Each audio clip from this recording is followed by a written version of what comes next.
Folks, we are finally here with version 1.2.0 for Sonic Racing Crossworlds, the fabled patch 2. This has been a patch that people have really been anticipating because it's the first major update the Crossworlds has had since launch. So there's been a lot of expectations going into this, and there's quite a few surprises to get into for sure. We have some gadget balance changes, we have the stats, of course, for the upcoming wave of DLC characters that we're going to see over the next couple of months.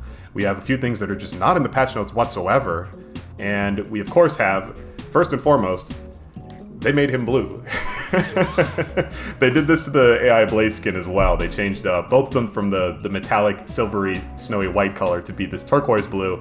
I don't have the Blaze skin, so you're going to have to take my word for it on that one, but they did change both of them to be this same color here. It's growing on me a little bit, but it's a little bit weird. Anyway, there's a lot to get into here. I want to make sure that we cover all of the major details that are in this update so far.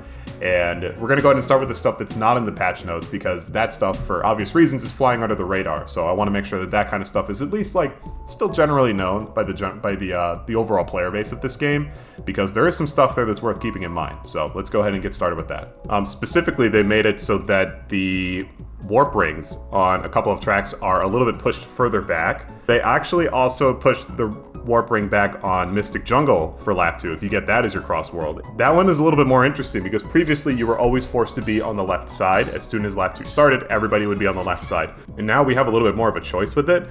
And by choice, I mean, if you want to be on the right-hand path of this track here, you need to be, like, on the right side. I don't know, because you really do not have a lot of time, but it's not quite as much of a big deal as the Coral Town lap 2 jump scare, in my opinion. On Mystic Jungle, it's not quite as big of a deal. It's either you go on the faster path or you go on the path that has the item box set. So it's just kind of a weird, awkward consequence of pushing the ring back ever so slightly. So it is something to keep in mind either way. Okay, so looking at the patch notes now, first of all, sorry that it looks like I'm getting flashbanged right now. I'm staring at this really bright white screen and my camera doesn't do a super good job of adjusting to that.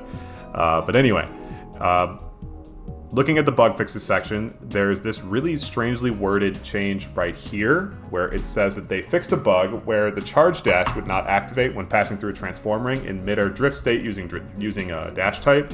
Now, if you're anything like me when I first read this, you're wondering what the hell any of this even means. And to make it simple, first of all, a dash type in this case is basically a fancy way of saying extreme gear or like a boost type vehicle. It's called dash type in this specific list of changes here. And then a charge dash is another way of saying a drift boost, you know, like a mini turbo, your boost that you charge up while drifting. That's a charge dash, drift boost. I'm going to call it drift boost, but just so you know what they're going at here. What this change is basically saying, just to give you the cliff notes, previously there was this weird bug where it's only on extreme gear, if you were holding onto a drift boost and then you went through a transform ring from air to ground, the drift boost would not automatically release. Now, going through any other transformation state, it does release that for you. It's just this one specifically, it just didn't do it. You had to release your drift beforehand, otherwise you would just get nothing to come out. So they went ahead and they fixed that, which is great. However, they seem to have unintentionally added, or perhaps intentionally for all I know, added an entirely new mechanic. Now, when you're doing exactly this, when you're holding onto a drift boost and then you pass through a transform ring from air to ground, sometimes you can actually charge a drift boost again in mid-air, like during that transformation state. Now, this has some pretty huge implications both for time trials and also for online play, especially when we're in this metagame right now where charging up your boosts as fast as possible on extreme gear is really, really powerful. So this is actually important to know. Again, I don't know if this is like intentional or not. If it is a bug and they plan to patch this out, I really do hope that they hotfix it, because, you know, it would really stink if they added this to the game. People started setting some time trial records with it and then it got removed. But in any case, it is a little bit finicky. If you're struggling with it, just try to make sure you're going at a high enough top speed. That's what's helped me get it a little bit more consistently myself personally. But I don't know. It's one of those things we're just gonna have to mess with a little bit more as time goes on, assuming it doesn't get patched. For all we know, it could just get patched out. So there are a couple of more interesting, like, mechanical baseline changes that they made. Of course, there's the turquoise blue, silver and blaze skins that they changed here. I think the most exciting one for me is actually this one right here, where they said that there's improved machine handling when bumping into other players on water sections. If you know, you know. Some of these are just an absolute pain, especially when you're in the pack and you just start shoving each other around. Nobody seems to be going where they want to go. It's just kind of a mess. I'm okay with even the slightest change. That's already music to my ears, if you ask me. But also, we have the gadget adjustments here, and this is where things are going to get a little bit more interesting. So they've already kind of acknowledge the fact that there are 2 really strong breakout gadget builds. Technically there's 3 if you ask me, but it's like, if we're being honest here, honestly, it's closer to just 1. It really is just like the level 4 build that you see so frequently in high level play. There are a lot of reasons as to why the level 4 build is so strong right now and why it is absolutely everywhere. Everybody's using it. It's all over the leaderboards for multiplayer. It's all over tournaments. It's omnipresent, and I don't want to get like too deep into the weeds on why it's so good. It's kind of outside of the scope of this video. If you aren't already familiar with it, you're just gonna have to take my word for it that it is extremely, extremely strong to just have constant invincibility running like throughout an entire race. They've already kind of acknowledged this right here, that it is extremely good, and they've also thrown in like the hard bagging builds. So that's like inventory plus, item swap, and wisp chance up. Those 3 gadgets on the same plate, that like the hard bagging kit. In my opinion, not nearly as strong as level 4, but still very good in its own right. So I kind of get why they singled it out as being really strong. Now this is kind of where things get interesting, because like I said, there's kind of like a 3rd breakout gadget set, and that is one that works in the pack, which is the slipstream build with quick recovery, and then either like a filler gadget, or you can replace one of the slipstream builds. So they went ahead and made it so that that 3rd build, the slipstream build, the in the pack build, we'll just call it that. We'll call it the pack build. That is a little bit stronger to catch up with the other 2. They've gone ahead and they've directly addressed that through adding some of these gadgets here that are a little bit more strong in the pack. I'm not so sure about these 3 down here, but Damage Mercy and Ring Mercy and Item Mercy definitely feel targeted towards being in the pack and getting hit with random gloves, getting clipped by a boom boom like a fire pillar or slime, what have you. I don't really know if all of these are going to be really good, if I'm being honest with you. Ring Mercy though already sounds very appealing. I haven't tried it out myself yet. If you don't know, basically the idea is that when you take damage, you collect a couple of rings in the meantime, so that's pretty nice, honestly. Most importantly, they went ahead and they buffed quick recovery. This is actually pretty significant. People have been hyping this one up for quite a bit, and for the most part, I'm willing to say that it's worth the hype. It's not going to be quite as strong as level 4, but you can really slot in quick recovery into a lot of different gadget builds, and it is a 3 slot, so it is pretty...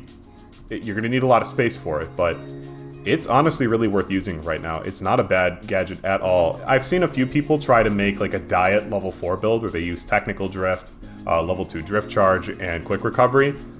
If you ask me, that's not really the move. That's just an inferior level 4 build. If you wanted to use something kind of like that, I would actually suggest using counter drift quick charge as well as quick recovery. You can use the quick charges from counter drift to quickly re-accelerate yourself after you get hit, so it kind of works in a little bit better synergy with quick recovery than something like technical drift. They also threw a random nerf to wisp chance up, reducing the influence on item probability. Just to be honest, we don't have the details on this right now, but I don't think it's going to make a huge difference, especially when considering that level 4 has been completely untouched. And I think that's going to be the most controversial part of this patch moving forward, is the fact that they acknowledged that level 4 was really good. They noticed that being in the pack and building a gadget set for the pack is not as effective right now, and then they did nothing to bring level 4 down with the rest. I was thinking about it last night going into this morning, like, you know, I slept on it, and I'm honestly not too bent out of shape over the fact that they're taking such a slow approach to bringing level 4. Specifically the ultimate charge gadget, like, you know, the level 4 gadget that makes you invincible, bringing that in line with the rest of the metagame. They've already acknowledged it's really good, and they've already started to make some adjustments to other gadgets to kind of bring them up to speed. I think the only thing is that you could definitely make the argument, and it would be one that I agree with, that it was maybe a little bit too modest of them, or maybe even cowardly of them, if you want to go that far, to not even bother trying to adjust like the invincibility timing on it at all. I think that was like one of the most requested changes for this patch, so the fact that they didn't even bother trying to reduce it a little bit kind of feels tone deaf. But again, I would rather that they do this than go complete scorched earth on it, where they completely gut it, they make it totally useless. I don't think that would make a lot of people happy either, so I'm okay with them taking things really slow. We're just gonna have to keep our eyes on how they balance gadgets out in the next patch, probably coming around like March or so. So we also have the stat spreads for the characters that are going to be coming in over the next couple of months. So similar to when the game first released, and we were able to get a sneak preview of the stats for you know, like these two fine chaps, or these characters over here, like the DLC characters, before they were released. We get a preview of all of these characters as well. There's going to be no power type characters coming in, but there is at least one character coming in for every other archetype. And that, of course, includes boost. So Whisper's been the subject of at least a little bit of conversation in the community for having such a ridiculously high boost stat. Like we've talked about before, Ultimate Charge level 4, like climbing up to that level 4 as much as you can with Ultimate Charge is very, very strong right now in the metagame, and they did not nerf it. So having a really high boost stat is massively important. That's why a lot of the power characters like Knuckles are really popular, Eggman's really popular, Miku, the other boost type character, is really popular. And if you've been paying attention, you may have realized that all these characters cap out at 76 boost. Whisper caps out at 79 boost, so that's even higher than we've been able to see before. That is a new ceiling for how quickly you could charge up to level 4. If you're really excited to use Whisper, then I have some good news for you, as long as you want to play one of the more metagame relevant builds. But yeah, that one's going to be kind of interesting. We're finally going to be able to break the I think 4-way, yeah, like the 4-way tie for 76 boost that's finally been overturned.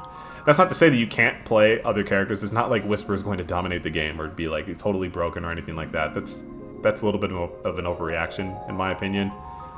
You could still play a lot of these other characters with the level 4 build, and you'll do just fine. But you're going to see a little bit more Whisper. That's all I'm trying to say. Alright, so what else do we have going on here?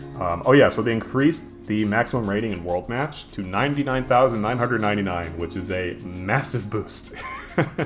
Especially when considering the fact that you still gain rating points at like a snail's pace in World Match once you're at Legend 1. It's going to take absolutely forever for somebody to get all the way up to 99,999. It'll be fun to see the race, to see who gets to get there first, who's willing to put in that time, that many hours to actually grind up there while staying relatively consistent in terms of like placing high. I'm assuming that Sega, the developers, they saw the leaderboards completely fill up in the top 100 with 9,999, saw that they were not moving whatsoever, and we're like, you know what, let's have a little bit more life to these leaderboards. Let's make it so that the cap is a lot higher and you're going to see more positions, more names kind of take different places on here, which I think is a good thing. There's also no rewards for going up past 9,999, like no auras, no decals, nothing, which I think is a good thing, because honestly, even asking for like 20,000 out of your average player just to get a cosmetic item is kind of insane. This is for the absolute, like, the grind lords. This is not for your average normal person. We also have this change to a friend match. This isn't really great. I'm going to be honest with you. This is a huge bummer for me. In theory, it's great because you can now set races to have multiple rounds in custom matches. So this means two things. The first is that it keeps track of points for you. A lot of tournament rounds, for example, in the competitive community, we'd have every round be 12 races. Keeping track of all the points for you, for all of the players over the course of those 12 races is awesome. Previously, we just have to do it by hand. With this setting, it actually takes control of that for you. The other thing is that it actually shows the victory animations. I don't have footage of it right now, but it actually shows the victory animations for whichever player, like their character, whoever has the most points at the end of the 12 races or whatever, however many is set, which is awesome. That kind of like cosmetic stuff is super, super cool. The first problem is that you cannot change your gadgets between races. You could argue that's a feature that's intentional, and that's fine. But the second problem is a non-starter for me, and it's the fact that if somebody disconnects, they cannot rejoin. It's not even just that their points aren't kept track of anymore. They just cannot rejoin whatsoever. So put it this way, if you're playing in a tournament round, or even just like in like a multi-round lobby with your friends, if you or somebody else disconnect as early as even like race 1 or race 2, which, let's be honest, disconnections happen a lot in this game, it's gonna happen. You just cannot rejoin. You're out. You're done. There's nothing you could do. You cannot rejoin the lobby. You cannot even spectate. You are kicked out until all 12 or however many races are completed. And that, like I said before, that's just a non-starter. It really sucks that they were so close to hitting the mark here and they just missed it. But I think we're just gonna have to keep doing it the way that we've been doing it, where we just keep track of that stuff by hand and we don't have the victory animations. It sucks, but that's just what we gotta do.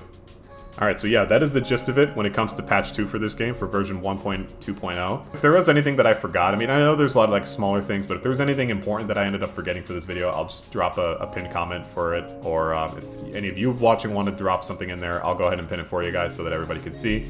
My overall thoughts on this patch, I think it's like alright. I mean, the way that I'm looking at it is that this is a patch where they didn't really add anything directly negative to the game. You could make the argument that Whisper's boost stat is a negative thing, or at least like a little bit misguided, but I think a lot of the discussion and the debate on this patch on whether or not it was good or not is less so on whether or not it was a good or bad set of changes, but more so if they should have done a little bit more, especially since the next big patch, as far as we are aware at least, is not until like March or something. So that is a legitimate conversation to be had, whether or not they should have done a little bit more to this, or if they put in like just the right amount of tweaks and changes. We're gonna have to see. The discussion's gonna be ongoing for sure. But we're also technically not done with everything that's here. We have, of course, the Legend competition coming up just a little bit later today. From where I'm recording this right now, it's going to be in like 2.5 hours. So, yeah, that'll be really exciting. I'm really looking forward to trying it out. Even if it doesn't end up being like a true, like, traditional ranked mode per se, I'm still excited to just try a new way to play this game. I'm excited to see what they're cooking up with this. They clearly want it to be a little bit more like skill intensive because they're restricting it to only people that have made it all the way up to legend rank. So I'm curious to see what they got going on here. I'm hopefully going to be doing a little bit more content with that, as well as just playing this game in general. There was a point where I was taking a little bit of a hiatus with this game, partially because of just like personal responsibilities, but also it was, I think, important for me to kind of work on my understanding of this game, just my general knowledge base, because you know, I want to make sure that I'm providing the best kind of gameplay that I could offer for this channel. So yeah, I'm looking forward to seeing you all later. Thank you so much for tuning into this. This is a little bit more of like an unscripted, just me kind of yapping sort of video. I might make a bit of a series out of this where I just talk about various topics or just my general thoughts on something that I don't think warrant like a full like in-depth analysis with like heavy editing and scripting kind of video. But yeah, we'll see how things go. Thanks for tuning in. I'll see you all around, and catch you later.